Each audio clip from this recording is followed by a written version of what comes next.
We're here with David Kohler. He was just the keynote speaker for the ASA convention. David, what were some of the highlights from your speech that you'd like to share with our readers? Well, I think some of the key highlights would be, number one, that the economic outlook is positive and that there will be an improvement year over year in the housing market and the general economy. But the truth is it's going to be a very slow, protracted recovery, and it's going to be very gradual. And the reason is number one, the unemployment levels are extreme, and that's not going to come back in the near term. It's going to be more of a jobless recovery. Also, consumers still have a high level of debt, and they need to reduce that, and they're saving more. And then third, lending practices are still very tight right now, as they should be, so loan availability is low, so the housing market is not going to come back really quickly as it has in prior recessions.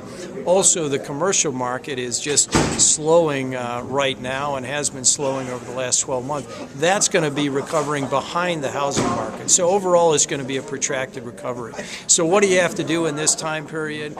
First and foremost, I think you have to operate your business on a very disciplined basis. Obviously, manage your costs, keep your organization focused on what are the priorities in the business right now to drive forward, to make sure you're maximizing every opportunity that's out there. And then also being entrepreneurial. The entrepreneurial spirit has been an important part of what's made Kohler successful over the last 136 years.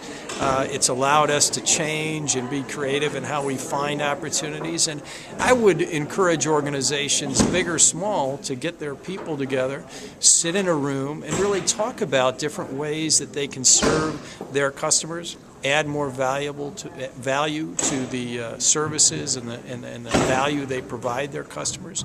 And I think in doing that, they'll find lots of ideas for ways to improve. So that was really the whole summary of what I talked about today. Thanks, David.